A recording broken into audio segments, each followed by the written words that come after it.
Hey guys, what's up? Hope you are doing well. In this video, we will discuss about class 6 geography book chapter 3. Okay, motion of the earth. तो basically earth के जितने भी motions हैं, अर्थ किस किस तरीके से उसका जो मूवमेंट है उनके बारे में हम देखेंगे, और अर्थ के मोशंस की वजह से क्या क्या इफ़ेक्ट्स होते हैं, वो किन किन चीज़ों के लिए रेस्पॉन्सिबल होती है, उन चीज़ों के बारे में हम डिस्कस करेंगे। तो बेसिकली मोशन जो है वो कितने टाइप्स के होते हैं? 2 टाइप्स के। फर्स्ट होता है रोटेशन एंड सेकंड होता है रिवॉल्यूशन। तो इजी लैंग्वेज में समझेंगे हम इसको।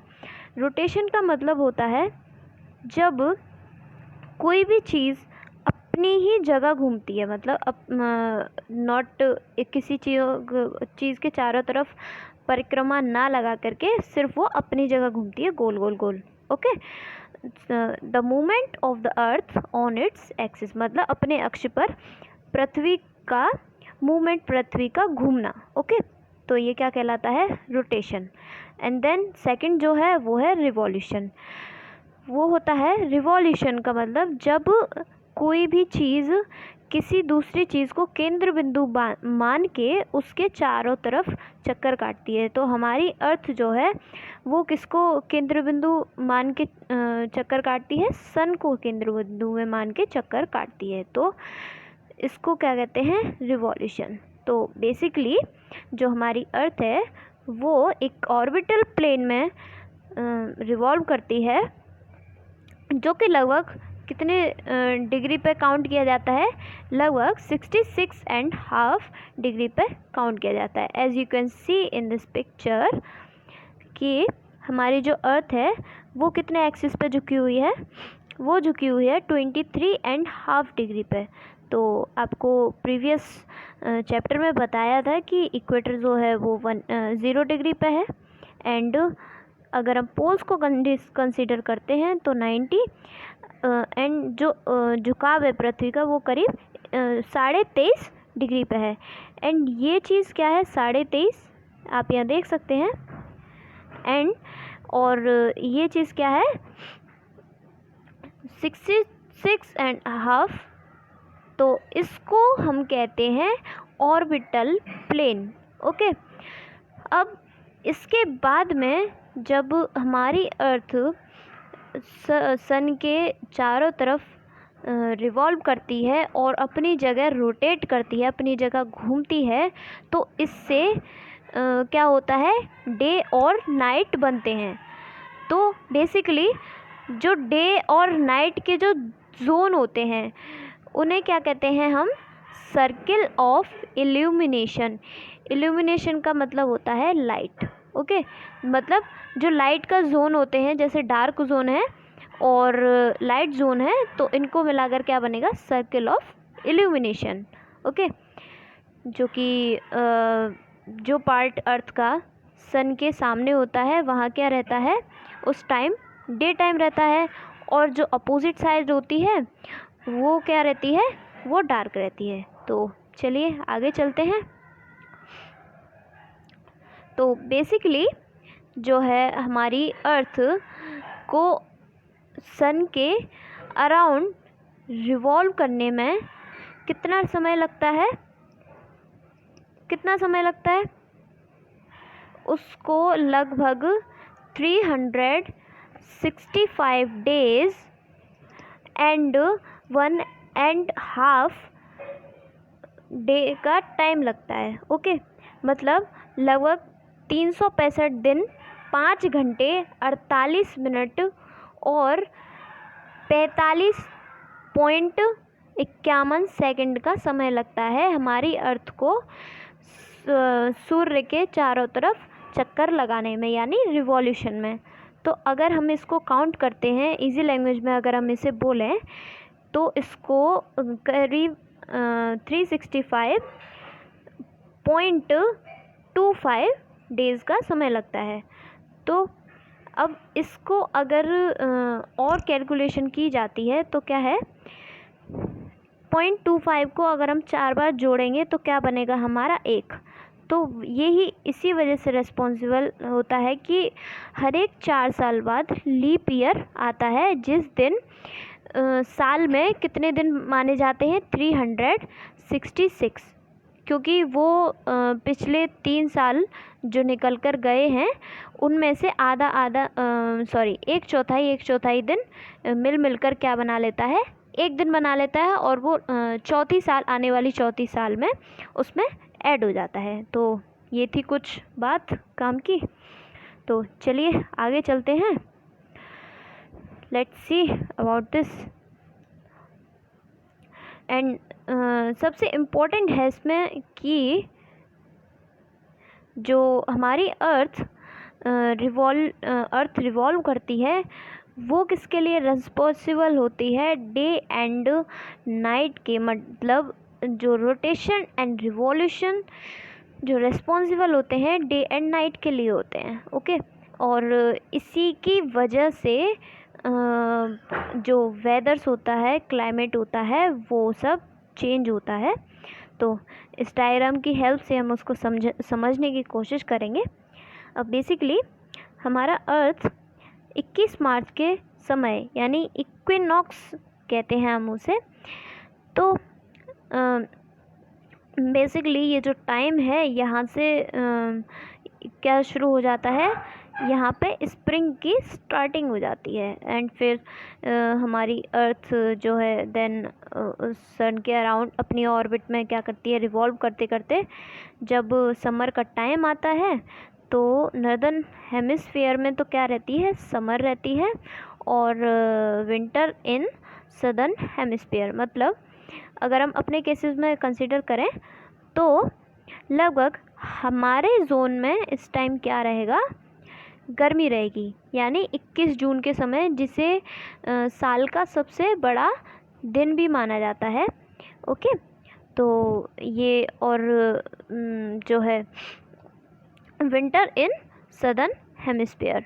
ओके, और नॉर्दर्न हेमिस्फीयर में क्या होगा, समर होगी। हमारा जो इंडिया है वो नॉर्दर्न हेमिस्फीयर में आता है, कुछ इधर लाई करता है।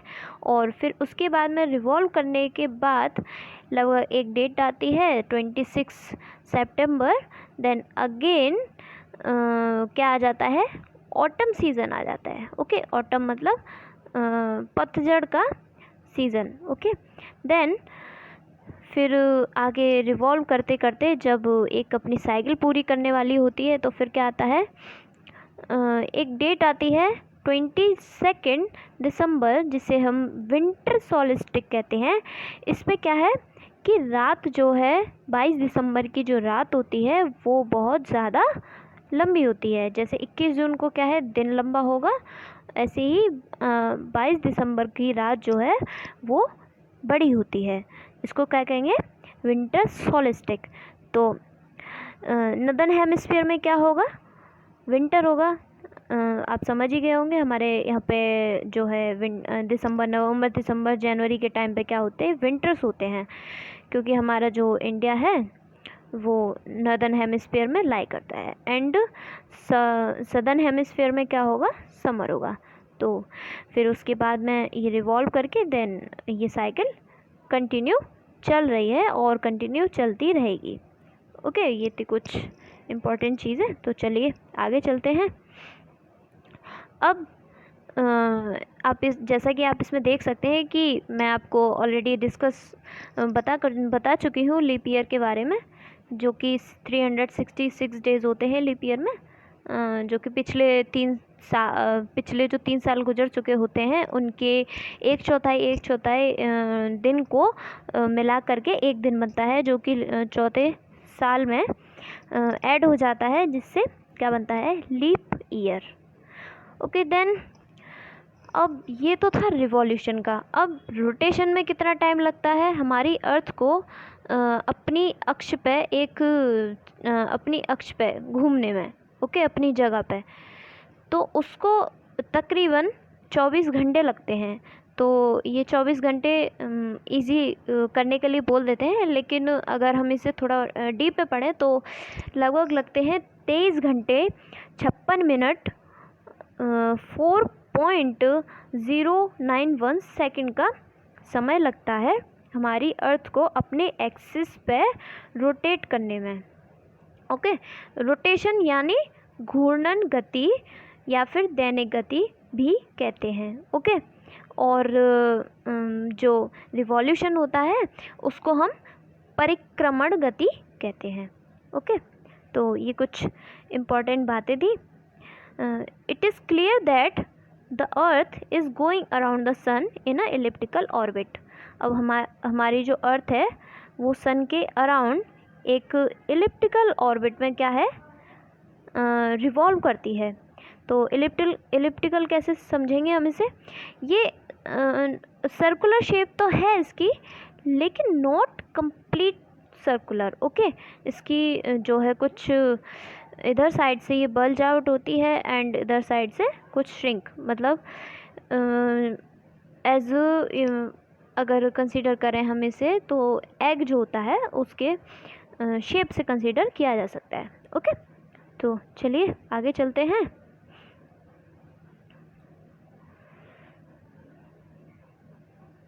तो आपके इस चैप्टर में लगभग इतना ही था। कुछ चीज़ें और हैं इसमें, तो उनके बारे में डिस्कस करते हैं। जैसा कि अभी हमने एक डायग्राम में समझा था कि समर सॉलिस्टिक और विंटर सॉलिस्टिक क्या होता है। तो बेसिकली जब सन रेज डायरेक्टली फॉल करती हैं किस पे, ट्रॉपिक ऑफ कैंसर।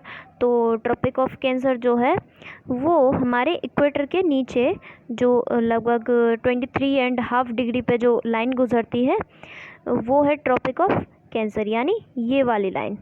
तो यहाँ पर क्या है, सनरेज डायरेक्टली क्या करती हैं, फॉल आउट, मतलब fall directly on the Tropic of Cancer. Direct यहाँ पर सन की रेज आती हैं, तो जिसकी वजह से क्या होता है, ये जो एरिया है यानी northern hemisphere, northern and southern hemisphere, ये ज़्यादा हीट को कैच करता है, जिसकी वजह से यहाँ पर बहुत ज़्यादा गर्मी रहती है। ओके, तो ये जो है एक डेट आती है लगभग 21 जून, जिस टाइम ये ज़्यादा एक्सट्रीम पोजीशन पे माना जाता है। और इस डेट के बाद में ये जो है चीज़ घटने शुरू हो जाती है, जिसमें क्या होता है, nights are longer than the days. Okay, मतलब इस दिन के बाद जो है रातें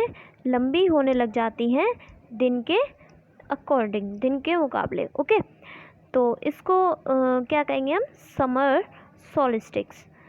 और फिर इसके बाद में एक सेकंड टर्म है कि विंटर सॉलिस्टिक। क्या होगा कि 22 दिसंबर को जब रात बहुत ज़्यादा लंबी होती है, मतलब समर सॉलिस्टिक में जो है 21 जून के बाद रातें लंबी होनी शुरू हुई, दिन छोटे होने शुरू हुए, तो क्या होगा, 22 दिसंबर की जो डेट आती है उसमें सनरेज जो होंगी वो ट्रॉपिक ऑफ कैप्रिकॉर्न पे डायरेक्टली फॉल आउट करेंगी। तो आई एम सॉरी, मैंने थोड़ा उसमें गलत बता दिया था। ट्रॉपिक ऑफ कैंसर इक्वेटर का ऊपर वाला होता है, ऊपर वाली जो लाइन होती है यानी लैटिट्यूड, उसको ट्रॉपिक ऑफ कैंसर कहते हैं, और नीचे वाली को ट्रॉपिक ऑफ कैप्रिकॉर्न। तो डिग्री सेम है, 23.5 डिग्री होती है इन दोनों की। तो इसमें समर सॉलिस्टिक जो था उसमें तो यहाँ डायरेक्ट गिर रही थी रेस, लेकिन जो विंटर सॉलिस्टिक है उसमें ट्रॉपिक ऑफ कैप्रिकॉर्न पे सनरेज गिरेंगे। तो उससे क्या होगा कि 26 दिसंबर को सबसे लंबी रात मानी जाती है, और इसके बाद में रिवर्स पोजीशन आने लगती है। वो पोजीशन क्या होती है कि रातें जो हैं वो छोटी होने लग जाती हैं एंड डेज जो हैं वो क्या है, बड़े होने लग जाते हैं। तो देन इस कंडीशन को क्या कहते हैं हम, विंटर सॉलिस्टिक्स। ओके, चलिए आगे चलते हैं। अब थर्ड जो टर्मिनोलॉजी थी वो थी इक्विनॉक्स। इक्विनॉक्स में क्या होगा कि ना तो दिन बड़े होंगे और ना ही रातें बड़े होंगी, मतलब अगर 12 घंटे का दिन है तो 12 घंटे की क्या होगी, रात होगी, मतलब जो है टाइम इक्वल रहेगा। तो ये लगभग 21 मार्च से 23 सितंबर तक के बीच का समय जो होता है वो क्या होता है, इक्विनॉक्स, मतलब इक्वल रहता है इसमें टाइम।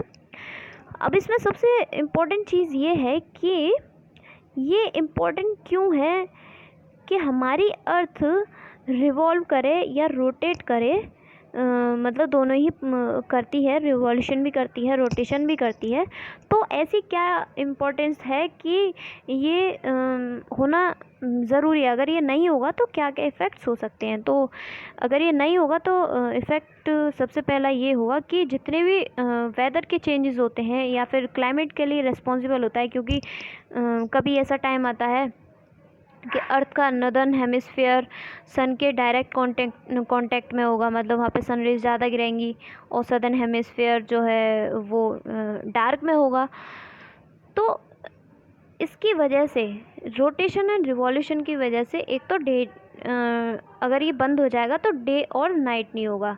मतलब अगर नदर्न हेमिस्फीयर है तो यहाँ गिर रही है, अगर ये अपनी जगह क्या नहीं करेगी, रोटेशन नहीं करेगी, तो एक जगह क्या रहेगा, दिन ही दिन रहेगा, और दूसरी जगह जो है वो हमेशा रात में रहेगी, अंधेरे में रहेगी। जैसे कि हमारा जो मून है वो रोटेशन नहीं करता, सिर्फ रिवॉल्यूशन करता है, जिसकी वजह से हमें सिर्फ उसका जो लाइट ल्यूमिनेसेंट वाला जो एरिया है वो हमें दिखाई देता है, जबकि जो उसका बैक साइड है वो हमें नहीं दिखाई देता। Just because of this reason हमारा जो मून है वो रोटेट नहीं करता है हमारी अर्थ के अराउंड। ओके, सॉरी, रोटेशन नहीं करता है अपनी एक्सिस पे। ओके, तो एक तो ये थी बात, और सेकंड ये है कि क्लाइमेट चेंज नहीं होगा। अगर क्लाइमेट नहीं होगा तो फिर ऋतुएं नहीं बनेंगी, और सीधी सी बात है, कोई भी प्लांट हो, कोई भी लाइफ सस्टेन होती है तो उसमें हर एक वेदर का, हर एक क्लाइमेट का अलग रोल होता है, और हर एक कोई भी नेचुरल फॉर्मेशन हो, कुछ भी हो, तो वेदर का उसमें बहुत ज़्यादा रोल होता है। तो वो चीज़ सारी स्टॉप हो जाएंगी, and then nothing will exist. So ये कुछ रीजंस थे आपके चैप्टर में, बस इतना ही था। Okay, thank you for watching, hope you like this video. So please comment, share, like and subscribe my YouTube channel, and please keep supporting. Okay, thank you.